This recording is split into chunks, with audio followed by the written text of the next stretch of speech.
Teteh kalau memuaskan suami saat haid tapi bukan berjima, apa diwajibkan melakukan mandi? Mohon penjelasannya. Kakak Raka, kalau untuk sang suaminya sendiri, jika sampai keluar air nutfahnya, maka mewajibkan untuk melakukan mandi besar. Tapi kalau sang suaminya tidak sampai keluar air nutfahnya, maka sang suami tidak mewajibkan untuk melakukan mandi besar. Kalau untuk sang istrinya, Kakak Raka, mau istrinya bisa sampai kepada puncak, mau orgasme ataupun tidak orgasme, Kakak Raka, bagi sang istrinya tidak mewajibkan melakukan mandi besar pada saat itu juga. Alasannya karena istrinya saat ini sedang haid, sedang mempunyai hadas besar dikarenakan haid, sehingga ya mau mandi besar pun kan tidak diwajibkan melakukan sholat pada saat itu karena kan lagi haid. Bahkan tidak perlu melakukan mandi besar bagi istrinya saat itu. Ya, jadi kalau begitu nanti kapan sang istrinya melakukan mandi besarnya? Nanti saja. Ketika sudah suci dari haidnya baru melakukan mandi besar. Niatnya satu aja, niat yang umum.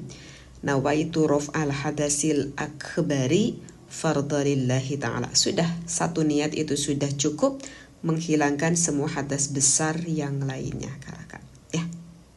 Potong kuku ketika haid bagaimana hukumnya, Teteh? Nah, ini Kak Gian Syah. Banyak sekali perempuan di luar sana, entah mendengarnya dari mana, karena itu juga yang Teteh rasakan dulu, mendengar dari obrolan orang-orang tua zaman dulu yang tidak terlalu detail menerangkannya, sehingga berpikir kalau wanita haid memotong kuku itu adalah diharamkan.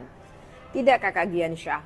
Kalau sekarang Teteh tuh melihat dari beberapa referensi, misalkan hadis ataupun ayat Al-Quran, Teteh tuh tidak menemukan satu pun yang mengatakan wanita haid memotong kuku itu haram atau kan menggunting rambut itu haram. Tidak pernah menemukan. Memang Teteh juga pernah menemukan di dalam salah satu referensi kitab, ya, misalkan seperti apa yang disampaikan oleh Imam Ghazali, misalkan bahwa kalau bisa, ini pun mengatakannya kalau bisa dianjurkan wanita yang haid atau wanita yang nifas jangan dulu menghilangkan sesuatu yang ada dari anggota tubuhnya. Misalkan dengan sengaja memotong kuku, dengan sengaja menggunting rambut, lebih baik hindari dulu, kata Imam Ghazali. Alasannya apa? Karena nanti kembali di akhiratnya itu berada di dalam keadaan junub. Ini juga Teteh pernah menemukan misalkan seperti sependapat ya, seperti menurut Imam Ibnu Hajar ataupun Asy-Syaikh An-Nawawi di dalam kitabnya Hayatuz Zain, sependapat seperti apa yang disampaikan oleh Imam Ghazali. Tetapi kan Kakak Gian Syah, intinya begini deh, kita harus melihat akan situasi dan juga kondisi. Misal ya Kakak Gian Syah, istri kita itu lagi nifas. Kalau nifas itu kan biasanya nggak sebentar-sebentar ya Kak Gian Syah. Ada yang 30 hari, ada yang 40 hari, ada yang 50 hari kan gitu ya kalau nifas. Coba bayangkan kalau misalkan kukunya itu panjang banget, memadorotkan kepada sang bayinya gitu ya, karena harus memandikan, merawat bayinya dalam keadaan kuku panjang, itu kan dikhawatirkan takut melukai atau mencederai anak bayinya.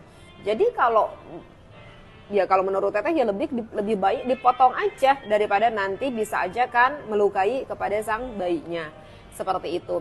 Dan bukan berarti selama kita menstruasi, selama kita nifas itu nggak nyisiran sama sekali atau nggak cuci rambut sama sekali. Ya tetap aja kita jaga kebersihan.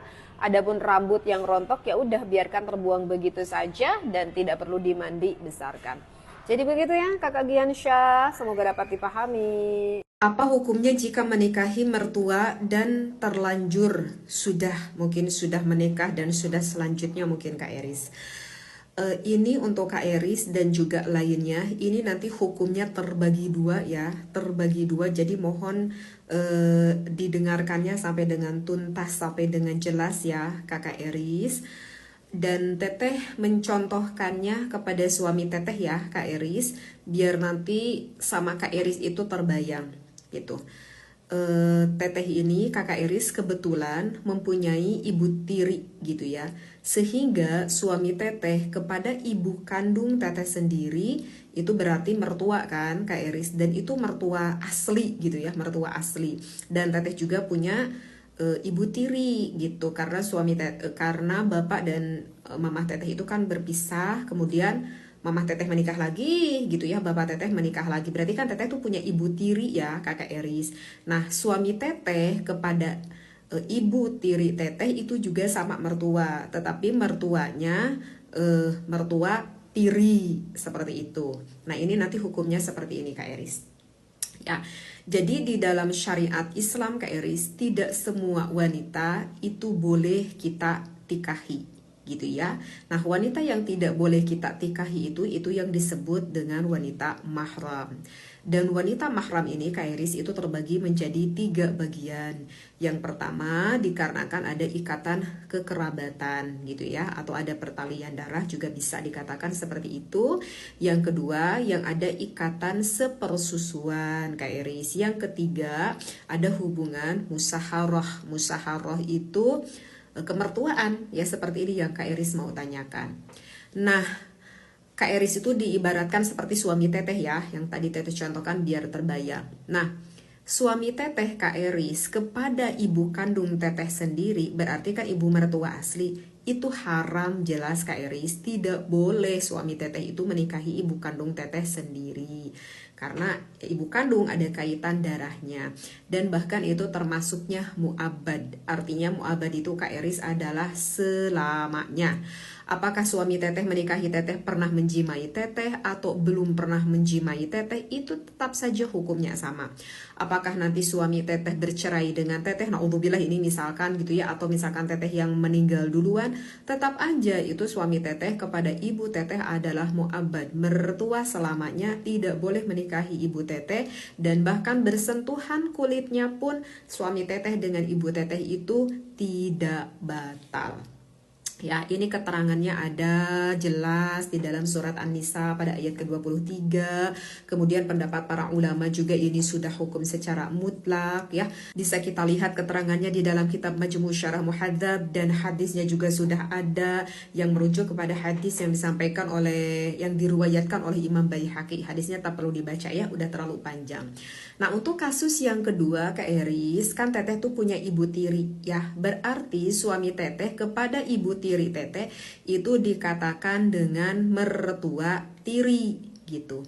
Nah, kebetulan Kak Eris sekarang bapak teteh itu sudah wafat. Memang sudah wafat ya, sudah almarhum gitu bapak teteh ini Kak Eris. Nah, berarti kan masih ada ya ibu tiri teteh. Misalkan ini Kak Eris, misalkan suami teteh itu menikahi ibu mertua tiri, yaitu ibu tiri teteh. Itu gimana hukumnya Kak Eris kalau itu baru diperbolehkan? Yang tidak boleh itu suami teteh kepada ibu kandung, tapi kalau kepada ibu tiri boleh gak menikahinya? Boleh Kakak Eris. Kenapa alasannya? Karena tidak ada kaitan darah dengan teteh, meskipun itu dikatakan ibu mertua. Andai pun suami teteh itu mau berpoligami, tetehnya masih ada kan, sekarang masih hidup. Mau berpoligami itu hukumnya boleh? Boleh. Kok boleh? Ya karena tidak ada perkaitan darah. Gitu. Kakak Eris ya. Apalagi kalau misalkan tetehnya, apalagi kalau cerai dengan teteh atau misalkan tetehnya yang wafat, ya itu boleh. Andai pun berpoligami itu boleh ya. Jadi untuk kasusnya Kak Eris, teteh tidak tahu apakah mertua tiri atau mertua kandung. Semoga dapat membantu Kakak Eris ya.